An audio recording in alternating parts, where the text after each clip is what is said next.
Sekarang gue lagi ada di booth-nya MSI dan kali ini gue akan membahas semua yang menarik di MSI ini.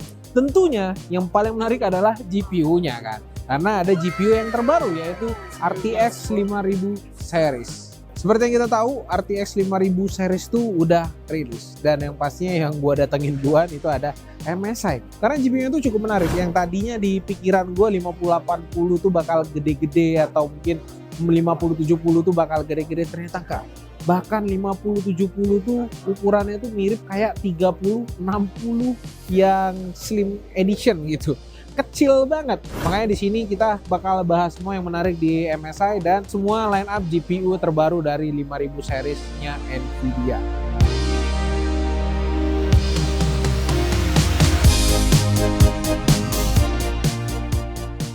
Oke, yang pertama kali kita bahas di booth MSI ini adalah VGA MSI dengan RTX 5000 series. Karena VGA ini VGA yang terkencang di muka bumi dan membawa harga yang lumayan kompetitif. Tapi yang kita bahas yang paling mahal dulu yaitu RTX 5090.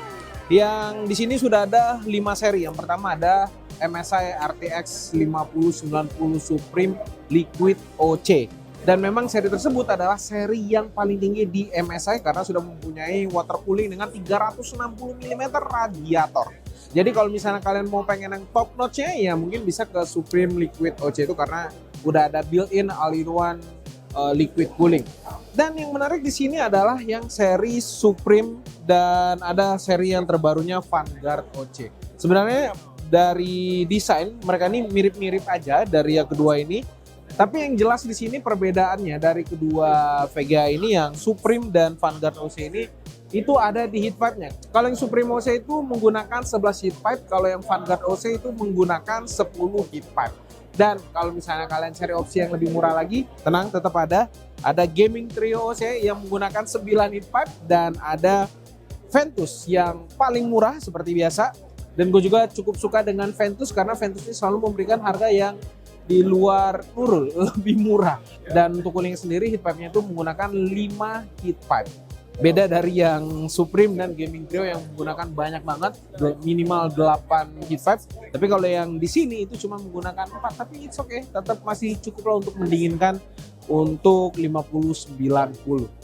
Jadi untuk di lini Nvidia 5000 series ini MSI itu punya satu tipe yang paling baru yaitu Vanguard series. Dan nanti di seri 5090, 5080, 5070 dan 5070 Ti-nya itu tuh selalu ada Vanguard series. Dimana 4000 series Vanguard tuh belum ada, baru ada di 5000 series ini. Nah kalau lihat positioningnya Vanguard ini lebih ditaruh antara Supreme dan Gaming X Trio. Nah tengah-tengah itu ada Vanguard OC.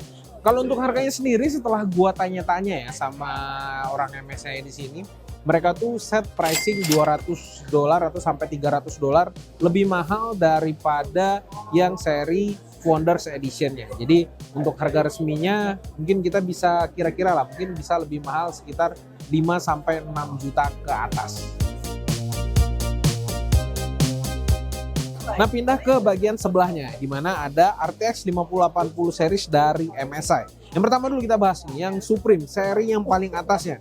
Untuk 5080 sama seperti 4080 ya. Sudah ada Supreme Liquid OC dan radiatornya pun sama dengan yang digunakan di RTX 5090 yang udah kita bahas tadi. Terus pindah ke sebelahnya masih ada seri Supreme OC atau 5080 Supreme OC. Terus selanjutnya ada Vanguard OC di mana tadi yang gue bilang ada seri terbaru dari MSI.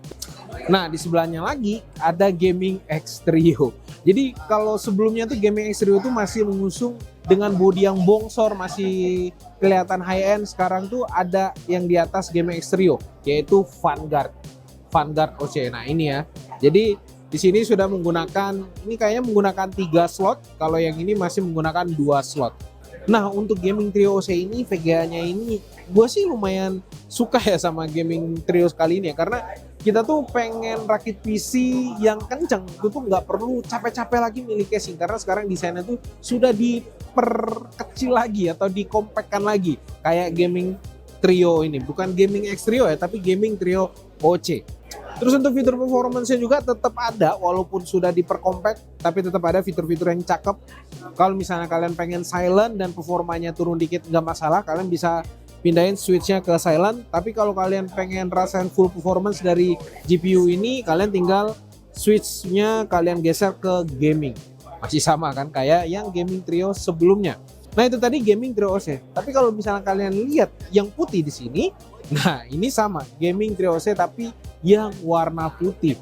Gua tau lah mungkin ada beberapa orang yang suka ngerakit warna putih pasti susah banget nyari warna putih. Nah kebetulan di MSI ini sudah ada yang warna putihnya juga, cakep. Lihat aja di sini. Ini nih harusnya sih RGB ya, yang bisa kalian style, bisa kalian ganti warna putih atau warna RGB. Kebetulan bahas warna putih di sini gue mau infokan juga ke kalian bahwa RTX 5090 series untuk sekarang belum ada yang warna putih. Cuman untuk kedepannya harusnya sih bakal ada. Mungkin kalian yang sultan banget yang pengen 5090 warna putih ya tungguin aja lah, pasti ada kok. Oke, kalau untuk fitur-fiturnya tuh sama semua. Sekarang kita pindah ke yang lebih compact lagi.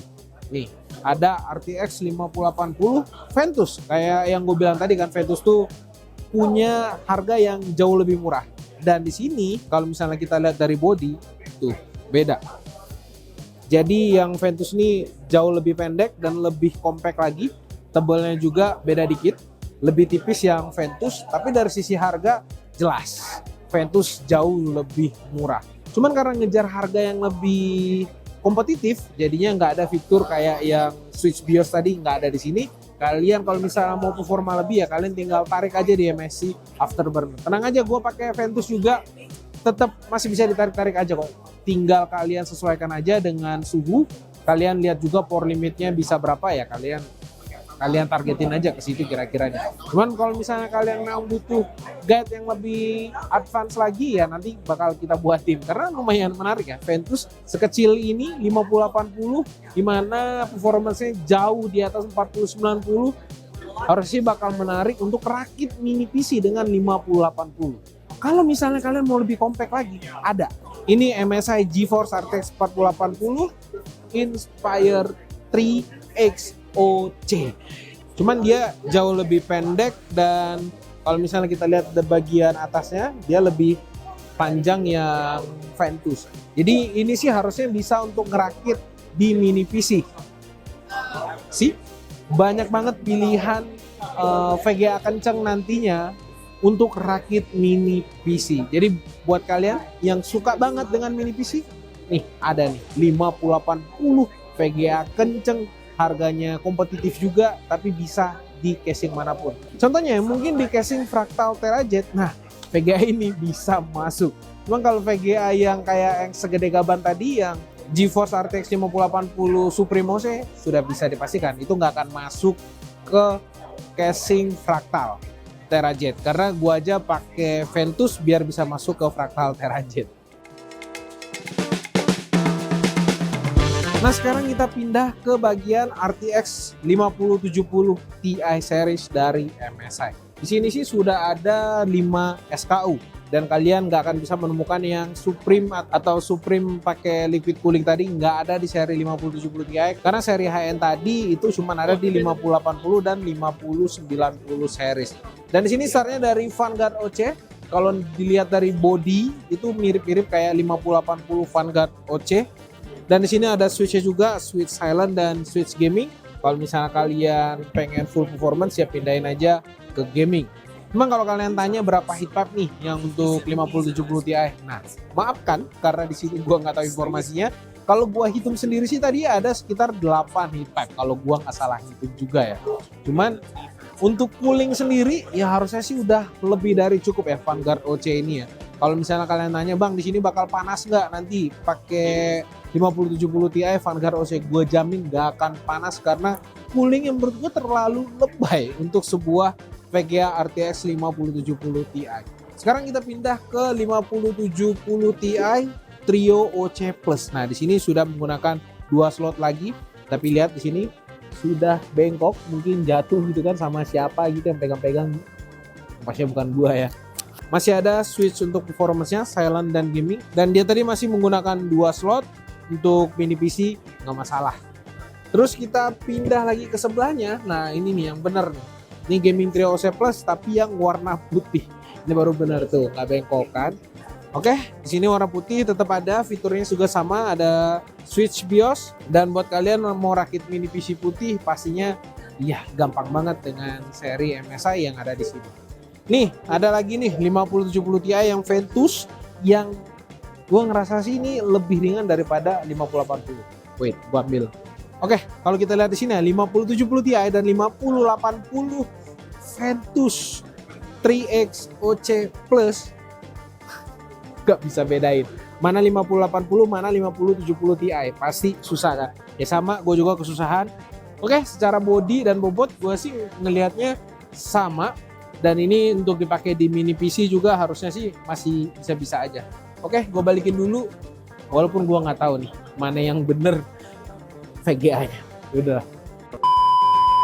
Nah, yang terakhir itu ada seri Inspire 3X OC Plus. Maksudnya 3X itu ada 3 fan ya.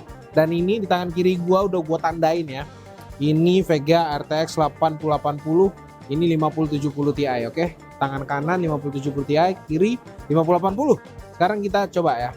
Kalau dari gua ngeliat ya, dari body, bentuk, terus dari sisi PCB-nya itu tuh sama semua ya. Ada kapasitornya pun bentuknya sama semua. Jadi bisa gue katakan dia punya desain PCB yang sama tapi GPU yang berbeda. Coolingnya juga sama di sini. Ya intinya 5080 dan 5070 Ti itu tuh sama persis dari sisi desainnya, beratnya dan bentuknya pun sama persis, nggak ada perbedaannya. Kalau untuk performa coolingnya, jujur ini kan masih versi yang terbaru ya, Inspire ya. Karena sebelum-sebelumnya tuh nggak ada seri Inspire maupun yang Vanguard, itu masih baru juga untuk seri 5000 series, karena di 4000 series tuh nggak ada. Nanti kita tes saja yang buat beda Vanguard OC, Gaming X Trio, dan satu lagi Supreme itu tuh apaan. Nah sekarang yang paling terakhir nih yaitu RTX 5070 series, dimana VGA ini akan menjadi VGA yang paling banyak laku atau mungkin yang paling pasaran lah sekarang, karena 5060 nya kan belum rilis. Pasti yang paling tendanya orang banyak ambil ke 5070. Di sini juga tuh udah ada 7 macam yang udah dipajang di sini dan macam-macam.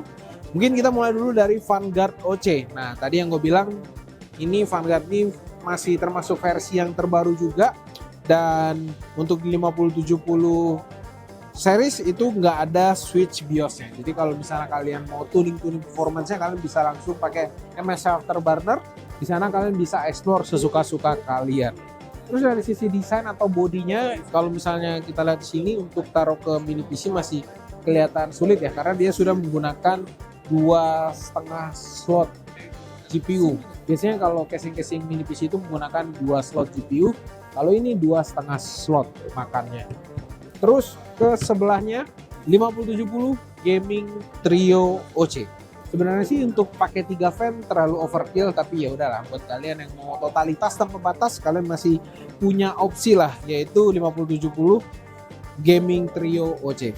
Nah untuk 5070 Gaming Trio OC ini tenang, ada 2 color juga, sama kayak 5070 Ti atau 5080, ada 2 color, warna biasa dan warna putih. Jadi buat kalian yang pengen rakit PC putih dengan cost yang mungkin lebih murah gitu kan, ya kalian bisa pakai 5070 Gaming Trio OC White. Terus sebelahnya lagi ada RTX 5070 12GB Ventus 3X OC. Nah sebenarnya sih dia mirip-mirip kayak 5070 Ti nya. Nih kita compare lagi ya, apa bedanya ya. Kalau misalnya gua lihat sih nggak ada perbedaan dari sisi desain. Tapi kalau dari sisi PCB, ada kelihatan perbedaan. 5070 Ti dia menggunakan PCB yang lebih besar, sementara 5070 biasa itu punya PCB yang lebih kecil. Tapi kalau dari sisi coolingnya itu tuh sama persis, nggak ada perbedaan dari sisi besarnya. Mungkin dari sisi bobotnya pun itu sama persis. Dia pakai yang 5070 Ti, tapi PCB berbeda. Nah tapi untuk 5070 ini ada perbedaannya lagi guys, yaitu dia punya yang 2 fan, dimana punya ukuran yang jauh lebih kecil. Buat kalian yang pengen rakit mini PC tadi yang jauh lebih kecil, nah kalian bisa pakai ini. yang bentuknya itu tuh kecil banget. Tuh, cuma pakai 2 fan tapi punya performa yang katanya sih mirip-mirip sama RTX 4090 dengan desain yang jauh lebih kecil. Dan cakepnya lagi, Ventus 2X ini dia punya warna yang berbeda. Ini kan Ventus yang biasa kan dia warna hitam sama silver. Kali ini dia punya yang warna putih. Dan di sini ada di versi yang 5070 series aja. Jadi kalau dari sisi desain dia masih tetap compact, bisa dipasang di mini PC. Ini sebenarnya sih mirip-mirip kayak VGA 3060 bentuknya ya, yang gue bilang size-nya. Mirip pakai 3060 tapi punya performa mungkin bisa dibilang 2 kali lebih kenceng daripada RTX 3060. Cuman kalau untuk harga ya lagi-lagi tunggu aja di Indonesia kayak gimana harga beneran. Apakah kemarin cuman harga canda, apakah beneran terjadi kayak gitu. Ya gue harap sih harga Indo tuh jangan terlalu digoreng-goreng lah ya. Gue tahu kan nanti harga di Indo itu sama kayak SRP yang ada di launchingnya kemarin Nvidia. Keren, walaupun agak berat sih. Terus yang terakhir itu ada 5070 Inspire 3X OC. Nah kalau yang ini sebenarnya sih masih punya desain yang mirip-mirip sama kayak yang 5070, 5080. Dari sisi coolingnya juga sama, mungkin yang membuat berbeda adalah dari sisi PCB karena 5070 punya power yang jauh lebih rendah daripada 5080. Memang kalau dari sisi desain ini tipis banget buat kalian yang pengen rakit mini PC bisa banget. Kenapa gue dari tadi sering bahas mini PC? Karena mini PC sekarang ini memang lagi naik-naiknya lagi. Terus mini PC juga sekarang ya mulai naik juga karena gampang aja, mau ditaruh di TV bisa, mau ditaruh di kamar bisa. Dan menurut gue untuk tahun ini rakit mini PC kenceng. Ya ini tahun yang paling tepat banget. Jadi bukan cuma VGA baru aja ya. Jadi MSI ini punya controller baru juga. Yang ini namanya Force GC300 dan ada yang versi warna putihnya. Dan di sini kontrolernya tuh lumayan pakai teknologi-teknologi yang paling baru lah. Pertama ya, dia tuh udah ada adjustable trigger ya. Jadi misalnya trigger ini bisa diukur tuh tingkat ketinggiannya. Ini ya, bisa kalian lihat. Terus kalau misalnya gue tekan ke 1 dia bisa full. Ini cuman setengah tuh. Terus dia udah wireless dan bisa Bluetooth juga dan bisa kabel juga. Jadi dia udah 3 connectivity yang bisa dipakai. Nah di bagian belakangnya di sini sudah ada 3,5 mm audio.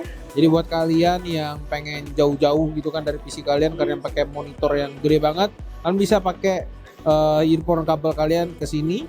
Terus di sini ada tombol mute juga. Jadi kalau misalnya hasil kalian ada mikrofonnya, mau mute mikrofon kalian tinggal tekan tombol ini aja, jadi gampang. Terus kalau untuk tombol-tombolnya di sini sayangnya masih belum bisa diganti-ganti. Cuman kalau untuk feel-nya lumayan enak lah ya. Nggak kayak controller murahan. Nah, ini feel-nya nih terasa premium banget. Dari triggernya, tombol D-pad-nya tuh lumayan enak empuk. Terus joysticknya juga lumayan empuk. Force Pro Wireless. Sampai goyang di kamera. Nah, ini adalah sticknya dan ini bisa diganti-ganti. Sebenarnya sih ini udah sempat kita bahas sih pas di Komputek ya, ganti ya. Tuh. Ini bisa diganti-ganti. Terus kalau misalnya kalian mau ganti joysticknya, kalian tinggal cabut aja. Ini MSI menyediakan juga. Tinggal kalian cabut, terus kalian pasang lagi. D-padnya bisa kalian ganti-ganti juga ya. Bisa ganti warna mungkin nantinya yang akan disediakan. Terus aksesorisnya bakal dikembangkan lagi ke depannya. Terus di sini triggernya itu ada 3 adjustment ya. Jadi ada yang paling pendek nih, terus yang medium nih, terus yang paling dalam. Tuh. Terus di belakangnya udah ada 4 tombol makro. Terus untuk switch connectionnya ada di sini juga, ada wireless, Bluetooth, dan bisa kabel juga. Terus di bagian sini juga tuh udah ada tombol untuk lighting. Kalian bisa ganti-ganti mode lightingnya kayak gitu. Nah sebelahnya stick itu tuh ada mouse barunya. Tenang aja, walaupun gue jarang bahas mouse, tapi harusnya sih informasinya lebih kredibel ya. Tapi di sini gue cuma sebutin fitur-fiturnya aja. Nah di sini udah ada Versa 500 wireless. Nah ini untuk pengguna mouse tangan kanan. Terus ada Versa 501 wireless. yang ini untuk symmetrical, jadi bisa dipakai untuk tangan kanan atau dipakai yang tangan kiri atau kidal lah kalau kita ngomongnya. Untuk sensor optiknya itu menggunakan top notch PAW 3950 optical sensor yang switchnya pakai switch Omron yang sudah punya lifespan itu sekitar 60 juta klik. Untuk connectivity-nya sendiri dia bisa pakai 3 macam, bisa pakai wireless, bisa pakai Bluetooth, atau bisa pakai kabel. Dua-duanya sama persis, dan untuk daya tahan baterainya itu bisa sampai 114 jam klaim dari MSI. Tapi ngomong-ngomong soal mouse ringan, kedua mouse ini beratnya itu ada di 59 gram. Nah kalau untuk yang Versa 300 Elite ini yang pastinya ini yang lebih lebih high end daripada yang versi 300 wireless biasa. Dan kalau untuk pilihan warna sendiri ada warna putih dan hitam. Kalau untuk desain mouse sendiri lebih ke symmetrical design. Jadi bisa dipakai untuk tangan kanan, bisa dipakai untuk tangan kiri.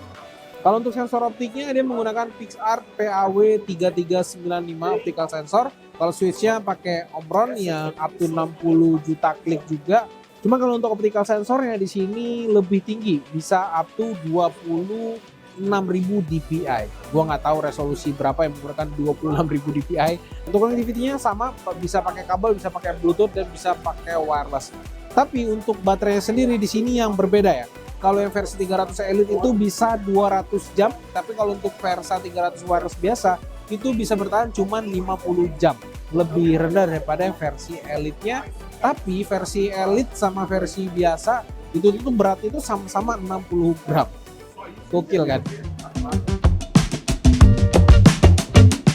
Nah kalau di balik mouse-nya tadi ada keyboard yang menurut gua cakep. Di sini ada Forge GK600 TKL wireless. Ya memang untuk cewek, tapi gue juga kok rasa suka gitu. Tapi kalau misalnya nggak mau yang terlalu kecewek-cewekan, nah di sini ada Forge GK600 TKL yang Sky. Yang warnanya sih lumayan cakep juga, cuman lebih lebih sleek, elegan gitu. Untuk baterainya sendiri ini 4000 mAh. Dan harusnya sih udah lumayan lama lah. Kalau switchnya tuh dia pakai KTT Hi-Fi linear ya, dia nggak tactile. Nah sampingnya nggak kalah cakep juga. Di sini ada Strike 700 wireless yang switchnya bukan pakai switch yang linear, tapi dia udah pakai switchnya tuh hasil kolaborasi MSI dengan Gateron mechanical switch. Kalau untuk travel key-nya itu 3,6 mm, terus ada sound dampingnya juga di sini. Udah ada gasket mode juga, jadi harusnya sih udah lumayan asik lah. Dan kalau diangkat juga lumayan berat. Nah cuman kalau dari baterainya dia double up daripada yang Force GK600. Strike 700 ini 8000 mAh yang bisa bertahan harusnya sih lama banget. Terus kalau untuk layarnya juga nanti bisa di custom sesuka hati kita, tinggal dari aplikasinya aja. Terus ini wireless ya, jadi bisa pakai kabel juga, bisa pakai Bluetooth juga tentunya. Dan udah ada Rise. Tapi yang masuk Indonesia itu ada Strike 600. Itu bakal masuk segera ke Indonesia. Kalian lihat tuh yang RGB-nya tuh udah glowing banget. Buat yang suka RGB sini pasti suka banget. Tenang aja, di sini udah ada sound damping structure juga. Jadi kalau misalnya kalian ketik-ketik nih lumayan silent dari sisi suaranya. Terus multimedia buttonnya di sini agak sedikit berbeda ya. Karena biasanya tombol volume tuh di scroll up atau scroll down gitu kan, atau diputar gini doang. Nah di sini nih bisa kalian putar dari samping atau kalian bisa putar dari depan. Tuh, ini lumayan berbeda dari yang lainnya. Cuman kalau menurut kalian ini tanggung karena masih kabel juga, tenang. Kalau misalnya mau wirelessnya ada, kita pindah. Nah, Strike Pro Wireless ini bakal masuk ke Indonesia juga dan punya 3 macam switch. Ada switch silent, terus ada switch red, terus ada switch blue. Nah, kalau switch yang dipakai di sini dia pakai switch yang silent. Jadi di sini ringan banget, terus silent juga. Jadi enak aja makainya. Cuman buat kalian yang suka sama clicky atau berisik-berisik gitu kan, yang kelatek-lutuk gitu. Nah, kalian bisa pakai yang blue dan akurasinya juga jauh lebih berat, 45 gram. Kalau untuk keycapsnya sendiri dia udah pakai Daisapp PBT keycaps, dan kalau dari switch juga udah hot swappable. Jadi kalau misalnya rusak atau kalian pengen ganti switchnya, kalian tinggal cabut aja. Gampang banget. Nah, untuk tombol kontrolnya di sini udah banyak banget. Nih ada untuk multimedia, ada scroll wheel untuk volume, Terus sini ada untuk ganti-ganti mode lighting. Di sini ada untuk ganti mode connectivity, ada Bluetooth, ada wireless dan bisa kabel juga. Terus di sini kalian bisa taruh preset untuk kalian bisa simpan profile 1 sampai 3 profile sekaligus. Terus untuk keyboard ini juga udah ada include ya Rise Rest yang cukup empuk, tapi sayangnya dia belum gunain mode magnet atau belum pakai magnet. Cuman kalau kalian udah terbiasa pakai Rise Rest kayak gini harusnya sih nggak masalah. Sekarang nih kita bahas di sampingnya ada headset Maestro 300. Ini headset ini baru dirilis di CES juga. Punya konsep high-res audio dengan drivernya itu 40 mm yang dimana udah cukup gede, dan ini didesain untuk orang-orang yang nggak suka sama headset yang berat tapi punya kualitas yang bagus. Ini solusi yang paling oke dan paling baru. Lihat aja nih, mikrofonnya itu kecil, dibuat sleek, ringan gitu kan, terus detachable juga, yang biasanya 3,5, ini sih harusnya nggak 3,5 ya, ini 2,5 mm audio jack. Terus untuk cushion-nya sendiri ini yang breathable, jadi kalian tuh nggak usah takut kalau misalnya kalian pakai kayak gini terus jadi panas gitu kuping kalian, enggak, karena ini udah pakai sistem yang breathable dan bukan leather juga. Kalau leather itu cepat panas guys, kalau ini enggak. Terus kalau untuk kontrol sendiri di sini udah ada kontrol volume yang dedicated ya, jadi dia nggak akan nyambung ke volume yang ada di Windows kalian. Jadi kalau misalnya Windows kalian 100, di sini belum tentu 100. Jadi dia bisa setting sendiri atau berdiri masing-masing. Terus di sini ada tombol mute mikrofon juga kalau misalnya kalian nggak mau kedenger ocehan-ocehan istri atau ocehan dari emak kalian yang kalian kerjanya main game mulu, ya kalian tinggal mute aja gitu kan. Tenang, rahasia kalian akan aman kalau nggak bocor mikrofonnya. Sekarang kita bahas bagian storage, tapi kita bahas yang bagian seri Datamac-nya dulu nih. Karena konsep seperti Datamac ini lumayan banyak dipakai di 1 tahun ke belakang inilah, karena bisa dipakai untuk ngerekam ProRes di iPhone. Contohnya nih, ini iPhone 14 sih, cuman iPhone 14, 15 tuh mirip-mirip. Oke, gue contohin dulu nih, dia bisa pakai MagSafe-nya. Nah, kayak gini jadinya. Jadi nanti kalian bisa tempelin storage-nya di sini dan kalian bisa record ProRes. Ini khususnya untuk iPhone 15 dan iPhone 16. Oke, HP gue karena belum ganti aja. Finansial guys. Oke, selain itu kalian bisa taruh juga di sini. Ini sudah didemoin juga sih sama MS-nya ya. Jadi kalian bisa pasang di bagian layarnya. Jadi kalau misalnya kalian mau nempelin storage eksternal ya kalian tinggal tempel kayak gini aja. Terus tutup laptopnya dan kalian bisa bawa kemana-mana dengan storage-nya. Tuh, kalau misalnya kegantung-gantungan kayaknya risih gitu kan. Untuk speednya juga di sini lumayan ada ya perbedaannya. Karena di sini ada Datamac 20 Gbps. Ini yang lama yang udah rilis di Indonesia juga. Nah sekarang tuh ada Datamac 40 Gbps. Nah bedanya memang di speednya, tapi sebenarnya yang membuat dia berbeda adalah speed interface dari USB-nya sendiri. Kalau Datamac 20 Gbps ini kan masih menggunakan USB 3.2 Gen 2. Sementara kalau yang 40 Gbps dia sudah menggunakan USB 4.0. Makanya dia bisa jauh lebih kencang daripada yang versi yang udah rilis di Indonesia. Untuk kapasitasnya sendiri masih sama ya, up to 4 TB. Cuman di sini kita tanggung banget kalau misalnya bahas Datamac doang ya. Nah di sini udah ada MSI yang udah rilis juga sebenarnya, Spectrum M580 browser. Ini gue cuma mengingatkan aja ke kalian, MSI itu punya storage juga yang kencang banget. Bahkan di saat baru rilis dia ini masuk kategori storage yang paling kencang. Ini PCIe Gen 5 yang speednya itu up to 14.600 untuk read-nya dan 12.700 MB per second untuk read-nya. Nah, yang baru di sini ada Spectrum M560. Karena ini ditujukan buat kalian yang pengen SSD Gen 5 tapi dengan harga yang lebih terjangkau. Nah, kalian bisa pakai ini Spectrum M560. Kalau untuk speednya sendiri dia up to 10.300 MB per second untuk read-nya. Kalau write-nya itu up to 8.600 MB per second. Kalau untuk chip storage-nya sendiri dia pakai High Density 3D NAND Flash yang kapasitasnya 1 sampai 2 TB. Kalau untuk umurnya MSI Spectrum L560 ini sampai 3000 TBW atau terabyte written. Nah kalau untuk sisanya di sini ada dipajang Specium M480 Pro, itu udah rilis juga di Indonesia, speednya up to 7400 untuk rate-nya. Terus ada MSI Specium M470 Pro, itu udah rilis juga di Indonesia, yang speednya 6000. Ini bisa dibilang yang harga terjangkaunya dan udah resmi juga di Indonesia. Yang paling baru tuh ada di Specium M560, harga yang lebih murah, speednya juga kenceng, 10.000 MB per second untuk rate-nya. Tapi ingat ini adalah Gen 5 bukan Gen 4.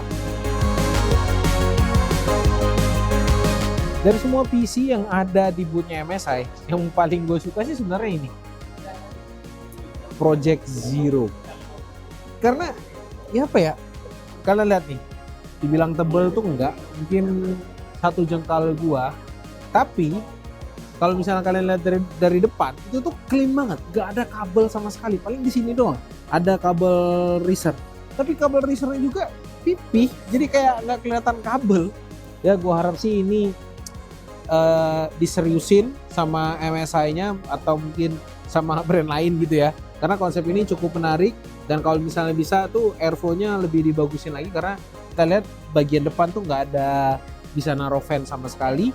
Terus kalau bisanya lagi, ini lebih ditipisin lagi. Tuh, kalau misalnya ditipisin lagi itu harusnya jadi compact banget. Jadi kalau misalnya buat di ruang TV pun, untuk sebagai apa ya, mesin gaming itu tuh tetap cakep. Jadi kalian suka? Gue sih suka banget, coy. Oke, itu dia tadi hasil jalan-jalan kita di booth MSI. Coba kasih komen di bawah, atau kalian mungkin punya saran-saran untuk produk-produknya, langsung aja komen di bawah. Siapa tahu bisa kita sampaikan langsung ke MSI-nya. Oke, sampai jumpa di video CES lainnya. Gue Rodi. Bye-bye guys.